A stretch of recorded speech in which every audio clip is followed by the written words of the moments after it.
George Kelly, Psikologi dari Konstruk Personal, Mata Kuliah Psikologi Kepribadian 2, Dosen Pengampu Hemadaita FCMC. Berikut nama kelompoknya. 1. Safaratu Hayati, 2. Korira Asabira Albani, 3. Regi Aprilia, 4. Khairiyah Fairuzi, 5. Irda Nurmaula Fiani. Ini adalah bahan kajian. Yang pertama, biografi George Kelly, 2. Posisi filosofi Kelly, 3. Teori konstruk, 4. Aplikasi teori konstruk, yang kelima, kritik teori kepribadian George Kelly, dan yang terakhir, keenam, kesimpulan. Biografi George Kelly. George Kelly lahir pada 28 April 1905 di sebuah pertanian dekat Perth, Kansas.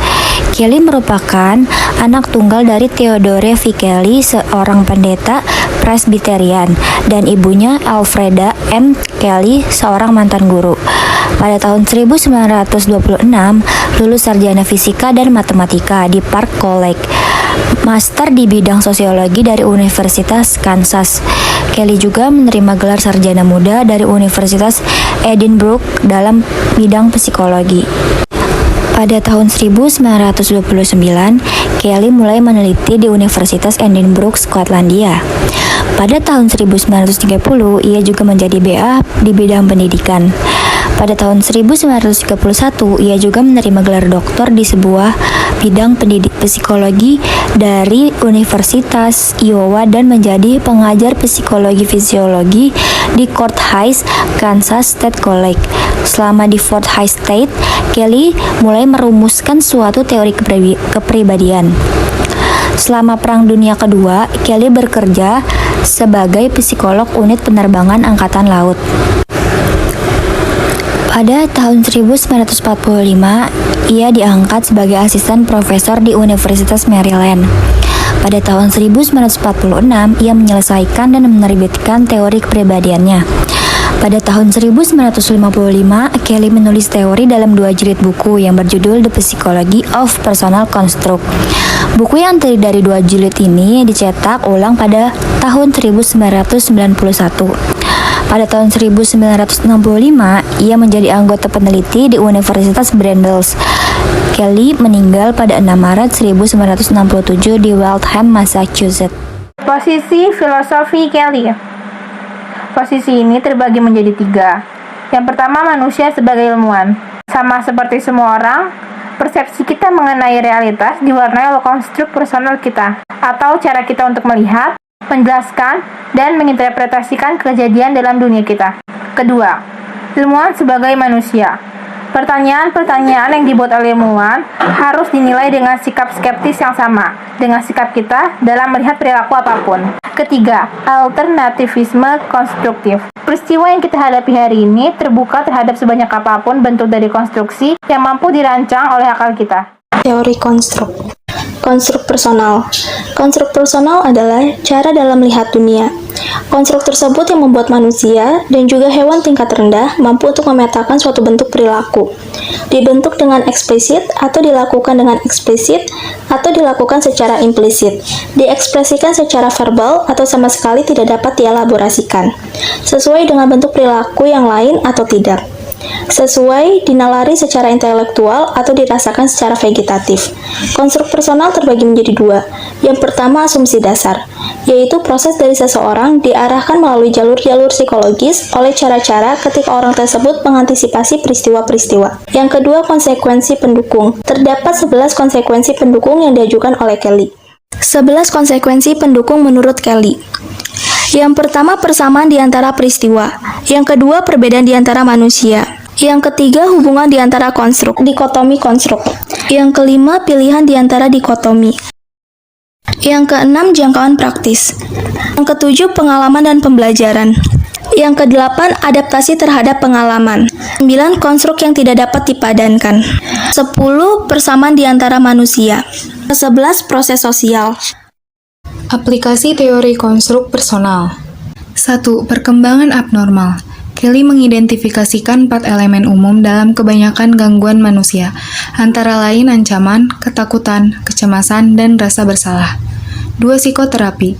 Kelly menggunakan prosedur yang disebut terapi peran tetap. Tujuan dari terapi peran tetap adalah untuk membantu klien mengubah pandangan mereka atas kehidupan dengan melakukan peran yang sudah ditetapkan. 3. Tes rep. Tes rep bertujuan untuk menemukan cara-cara ketika manusia dapat melihat orang-orang yang signifikan dalam hidupnya. Berikut penelitian terkait gender sebagai konstruksi personal, merokok dan konsep diri, konstruk personal dan model 5 besar. Teori kepribadian George Kelly. Kekurangan atau kritikan terhadap teori Kelly yaitu 1. Teorinya hanya dapat diaplikasikan pada orang-orang tertentu. 2. Tidak memperjelas pengalaman masa kecil seperti yang dilakukan oleh Freud, serta mengenai kedewasaan dan usia tua seperti yang dilakukan oleh Erikson. 3. Teori Kelly tidak terlalu terbuka untuk dapat diverifikasi atau dikaji. Pembahasan atau hasil jurnal. Hasil jurnal. Dalam penelitian jurnal pemahaman makna hijab vapers dalam menggunakan vape, peneliti memutuskan untuk memilih 5 informan dari anggota @Hijab Vapers Indonesia yang berdomisili di daerah Jabodetabek. Di antaranya yaitu Fatira, Cila, Jesil, Azia, dan Ririn. Dengan menimbang privasi dan kesepakatan bersama para informan, peneliti memutuskan untuk memberikan nama samaran kepada mereka pada penelitian ini.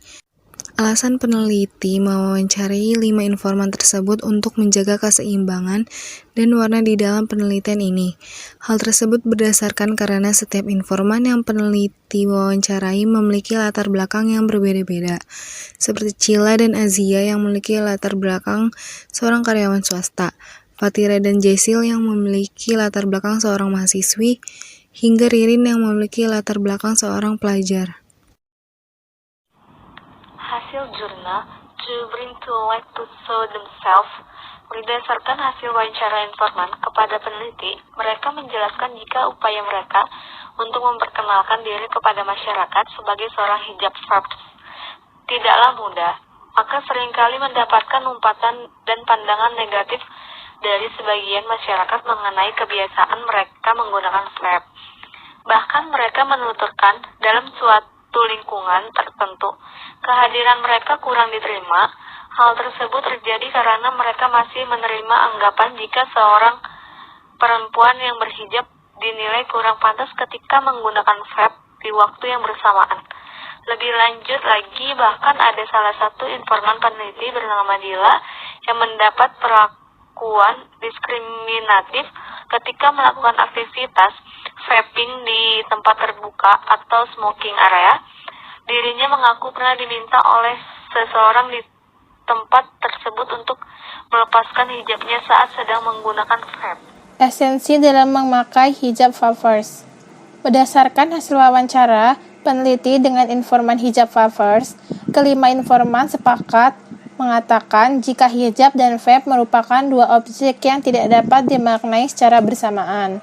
Dalam pandangan ini, mereka menolak keras jika mereka harus melepaskan hijab terlebih dahulu ketika ingin menggunakan vape.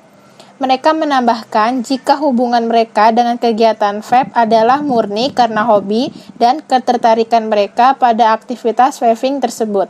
Sedangkan alasan tetap menggunakan hijab karena memang menurut mereka sudah menjadi keyakinan bagi dirinya dalam menjalankan perintah agamanya. Karena bagi mereka melakukan hobinya yaitu vaping dan tetap menjalankan perintah agamanya untuk menggunakan hijab adalah esensi dari menjadi seorang hijab vapers. Esensi dalam menggunakan vape. Esensi tersebut menimbulkan perasaan nyaman dan aman karena mereka berada di tengah orang-orang yang memiliki kesamaan pengalaman dan tujuan sama dengan mereka. Temuan penelitian tersebut juga sesuai dengan penelitian milik Indra MF dan YSIH 2015 yang menjelaskan jika para pengguna vape dapat merasakan relasi yang berbeda dan tidak pernah mereka dapat ketika masih menjadi seorang pengguna rokok tembakau. Esensi lain dari pengguna vape adalah mereka menganggap jika rokok elektrik tersebut merupakan suatu jembatan dan alternatif bagi diri mereka untuk benar-benar berhenti mengonsumsi rokok di masa yang akan datang. Hasil jurnal. Ketertarikan menjadi influencer. Berawal dari video YouTube yang mereka lihat mengenai vape trick, yaitu kegiatan membentuk asap dari uap rokok elektrik, serta salah satu influencer hijab vapers yaitu Zeze Zeni yang membuat mereka tertarik dan termotivasi untuk mendalami seni vape trick tersebut. Sehingga mereka memutuskan untuk menjadi seorang hijab vapers. Dalam konteks ini, mereka mengatakan jika esensi dari vape bukan hanya sekadar melakukan aktivitas vaping saja, namun mereka memiliki esensi jika vape memiliki nilai lebih dan bernilai seni, yaitu di mana aktivitas vaping yang mereka lakukan secara tidak langsung dapat dijadikan karir serta profesi sendiri untuk mereka. Seperti menjadi seorang influencer yang kemudian nantinya akan mendapat tawaran endorsement dari pihak ketiga. Kesimpulan, menurut teori konstruk personal Kelly, kepribadian individu dibangun atas sistem konstruknya. Konstruk personal merupakan cara seseorang menginterpretasikan dan menjelaskan dunia. Teori ini adalah mengenai konstruksi manusia terhadap peristiwa-peristiwa, yaitu pencarian pribadi mereka ke dalam dunia mereka. Face 2010-289. Orang pada dasarnya berbeda dengan orang lainnya dalam konstruk yang mereka gunakan dan dalam pengaturan di antara konstruk pada keseluruhan sistem pengetahuan. Kelly juga mengatakan bahwa konstruk bersifat skema hitam putih yang kontras. Oleh karena itu, kita mengerti konstruk baik atau buruk.